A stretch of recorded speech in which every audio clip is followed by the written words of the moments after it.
রাজবাড়ী সদর উপজেলার বরাট ইউনিয়নের একমাত্র স্বাস্থ্য ও পরিবার কল্যাণ কেন্দ্রটি এখন অচল। বছরের পর বছর সংস্কারহীনতা আর জনবল সংকটে পড়ে কেন্দ্রটি হারিয়েছে কার্যকারিতা। ফলে প্রাথমিক স্বাস্থ্যসেবা থেকে বঞ্চিত হচ্ছেন এলাকার হাজারো মানুষ।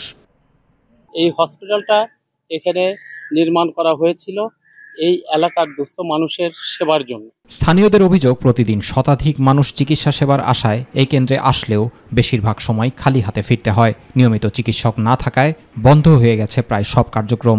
কেন্দ্রটিতে নেই পর্যাপ্ত ওষুধ কিংবা প্রয়োজনীয় সরঞ্জাম। পরিষ্কার টরিষ্কার করে ওষুধপাতি ঠিক মতো দিলে পারে গরিব মানুষ বাঁচত। এখানে সাধারণ গরিব মানুষের যে সমস্যা হয়, রাজবাড়ি দৌড়ে যাওয়া লাগে। এখনো কাজে রয়েছে একদম বিলুপ্তর পথে। দীর্ঘদিন ফাঁকা পড়ে থাকায় জায়গাটি এখন পরিত্যক্ত। এমনকি মাদক সেবন সহ অসামাজিক কার্যকলাপও চলছে বলে অভিযোগ স্থানীয়দের। মাদক সেবন হয়, এগুলো যদি বন্ধ হয়, এগুলো ভূতের কারখানা হয়ে গেছে। এই হসপিটালটা ভালো হোক, এগুলা মানুষের গাড় পার ভাঙিয়ে পড়ে। প্রসব, টিকাদান ও পরিবার পরিকল্পনা সেবা দেওয়ার জন্য স্থাপিত এ কেন্দ্রটি এখন কেবল নামেই টিকে আছে। বিদ্যুৎ ও পানির সংযোগ অনিয়মিত থাকায় কর্মীরা থাকেন না, ফলে সেবা কার্যক্রমও বন্ধ। যে স্বাস্থ্য সেবা পেত সেটা থেকে বঞ্চিত হচ্ছে। আমরা চাই যে তাদের সেবা দেওয়ার হোক। এটা উন্নত হলে এলাকার লোক জনগণ সুখী দুঃখী সব মানুষের ভালো সেবা পাবে। কেন্দ্রটি সচলের জন্য দ্রুতই কার্যকর ব্যবস্থা নেওয়ার আশ্বাস দিলেন সংশ্লিষ্টরা।